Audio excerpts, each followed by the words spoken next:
penting kami sampaikan, setidaknya hadis-hadis seputar pertengahan Sya'ban kita bisa dapati ada satu yang kualitasnya sahih, ada satu yang kualitasnya dhaif, dan selebihnya umumnya palsu. Selebihnya umumnya palsu. Saya ambil contoh yang palsu misalnya. Anda bisa temukan ini di kitab Ibnu Majah. Kalau punya kitabnya Sunan Ibnu Majah jilid pertama halaman 421, atau di Sunan Al-Baihaqi Syu'abul Iman jilid ketiga halaman 387, atau kalau Anda memiliki kitab Silsilah Al-Ahadits Ad-Dha'ifah karya Syekh Muhammad Nasiruddin Al-Albani, Anda bisa temukan di nomor hadis 2132. Baik, riwayat ini disampaikan oleh seorang bernama Ibnu Abi Sarba. Beliau mengatakan menerima dari Ibrahim bin Muhammad, beliau menerima dari Muawiyah bin Abdullah bin Ja'far, disampaikan dan disandarkan pada sahabat Ali bin Abi Thalib. Alhamdulillah. Hadisnya barangkali sangat populer, pernah Anda dengar. Idza kanat lailatun nisfi min Sya'ban, jika telah tiba malam pertengahan bulan Sya'ban, atau malam atau di hari pertengahan Sya'ban, faqumu lailaha, maka hidupkan malamnya dengan banyak menunaikan salat, wasumu naharaha, dan siangnya lakukan dengan puasa. Faman min mustaghfirin, maka siapapun yang bermohon ampunan kepada Allah, maka Allah akan mengampuni orang yang memohon ampunan itu. Pernah dengar hadis ini? Nah, itu statusnya palsu ya. Hadisnya palsu.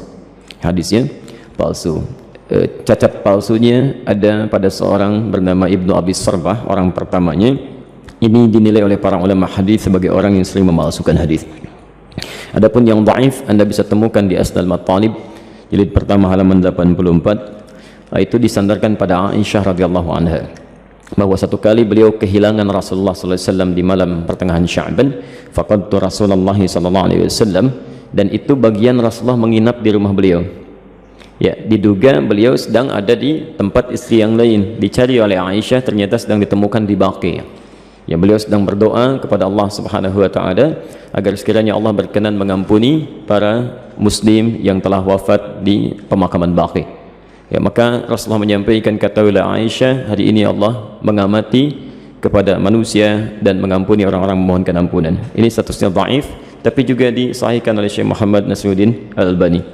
Yang sahih itu riwayat Abu Musa Al-Ash'ari. Abu Musa Al-Ash'ari Anda bisa temukan di Silsilah Al-Hadits As-Sahihah, alhamdulillah, karangan Syekh Muhammad Nasiruddin Al-Albani, nomor hadis 1144. Ini yang sahih, yang kalimatnya juga singkat. Ya, bahwa Nabi SAW menyampaikan Allah Subhanahu wa ta'ala mengamati, bahasanya mengamati ya, kepada hambanya ya, di malam pertengahan Sya'ban, ya, di malam pertengahan Sya'ban, dan mengampuni yang memohon ampunan sekalipun sebanyak bulu domba di sekuk kalem. Nah, itu yang sahih ya. Ini sebetulnya semakna dengan hadis-hadis qudsi yang disampaikan orang pertamanya 31 orang sahabat senior, dan itu biasa keutamaan-keutamaan malam. Misal yanzilu rabbuna tabaraka wa ta'ala, Allah kemudian yang menghamparkan rahmatnya ke langit dunia kepada hambanya setiap sepertiga malam. Itu tiap hari itu ya, sepertiga malam ya. Maka Allah kemudian berfirman, faqala ya ibadi, hambaku, siapa yang memohon kepadaku aku akan berikan, siapa yang meminta aku akan kabulkan. Faman istaghfara liya, dan siapa mohon ampunan faghafartu lahu, aku ampuni dia. Itu tiap hari, tiap hari. Jadi kalau Anda nggak minta itu rugi, dan hadisnya qudsi ya. Dan khusus untuk malam Sya'ban ya, hadisnya berbeda seperti tadi kami sampaikan dari Abu Musa Al-Ash'ari, itu dimulai di malamnya. Kalau tiap hari di penghujung malam. Nah, jadi ini yang sahih. Dan amalannya Nabi tidak menyebut spesifik. Karena itu sahabat itu banyak beramal saja ya. Ada yang kemudian salatnya qiyamul lail, yang tahajud ya. Ada yang banyak beristighfar, macam-macam. Dan tidak ada amalan spesifik. Nah, jadi kalau misalnya ada amalan-amalan spesifik menunjukkan di malam itu ya, itu sesungguhnya hadis-hadis yang disepakati oleh para ulama itu hadis palsu. Misal hadis yang mengatakan bahwa bangun di malam Sya'ban, tunaikan salat sekian rakaat, dibacakan dengan qul huwallah di awalnya dan sebagainya. Itu saking palsunya hadis itu, di kitab hadis palsu aja nggak ada. Ya, saking palsunya itu nggak ada. Ya. Itu dimunculkan kemudian. dan disandarkan pada tabi'in bernama Khalid bin Ma'dan yang hidup di Damaskus pada saat itu. Beliau tidak melakukan itu, beliau hanya menunaikan salat-salat sunnah malam gitu ya, qiyamul lail, tahajud, itu yang ditunaikan. Cuman orang salah menduga gitu ya. Jadi kalau anda ingin hidupkan malamnya dengan ibadah-ibadah sunnah, silakan saja, boleh qiyamul lail, tahajud, baca Quran, istighfar, itu standar biasa dan ada keutamaan di situ. Kalau siangnya ingin puasa, boleh puasa ayyamul bid. Masya Allah, sekarang kan merangkai itu, Kamis tanggal 12 kan kemarin, Jumatnya 13, Sabtu 14, sekarang 15, antum masih boleh puasa ya, sekallah khair. Baik, jadi sah-sah saja kalau siangnya ingin puasa, tapi jangan disandarkan pada keterangan-keterangan hadis yang bermasalah ya. Termasuk ada yang fenomenal itu ya, jadi zaman dulu nggak ada, sekarang ada tuh ya, bahwa pada saat pertengahan Sya'ban buku amalan manusia ditutup ya. Pernah dengar itu? Baik, kalau ditutup artinya amalan kita nggak dicatat karena ditutup. Di antum bebas saja lakukan apa aja tuh karena nggak dicatat tuh ya. Mau pinjam handphone teman, mau ngambil sandal di Baitur Rahim karena nggak dicatat tuh ya, karena ditutup artinya nggak dicatat. Dan mustahil buku catatan amal seorang hamba ditutup kecuali dia telah wafat. Ya telah wafat. Dia ditutup tuh setelah wafat. Kalau dia masih hidup, dia pasti terbuka. Masih terbuka dia, dan semua akan ditulis dan ditampakkan di akhirat nanti. Dalilnya sahih. Faman ya'mal mithqala dzarratin khairan yarah. Siapa yang berbuat satu kebaikan akan ditampakkan sekecil apapun. Ya, wa may ya'mal mithqala dzarratin syarran yarah. Yang ada hanyalah pena yang diangkat, yang tidak dituliskan. Itu pun bukan di pertengahan Sya'ban atau bahkan di Ramadan, bukan. Hanya dikhususkan pada 3 golongan tertentu. Rafi'al qalam an thalathin, kan? Atau an thalathah. Diangkat pena, tidak dituliskan hisabnya dari 3 golongan. Anis sabiyya hatta yahtalima, dari anak kecil sampai dia balik. Jadi kalau anak kecil tidak sholat, dia nggak dihisab oleh Allah sebelum dia balik.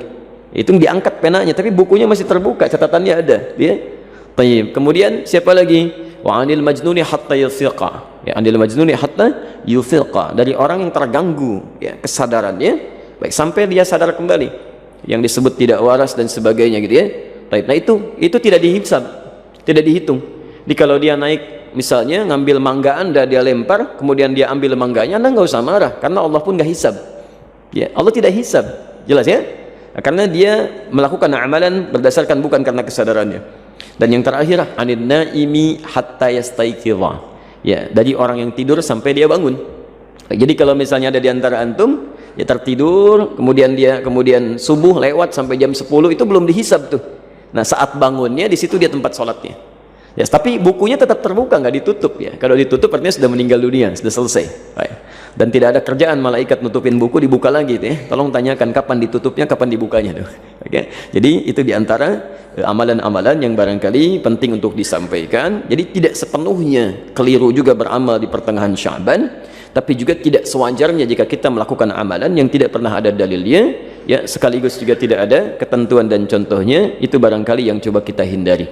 Kalau beramalnya silahkan, karena tuntunan umumnya ada, hadisnya dan sebagainya. Tapi amalan-amalan sunnah yang memang pernah diajarkan dan dicontohkan untuk dilakukan. Saya kira jelas ya.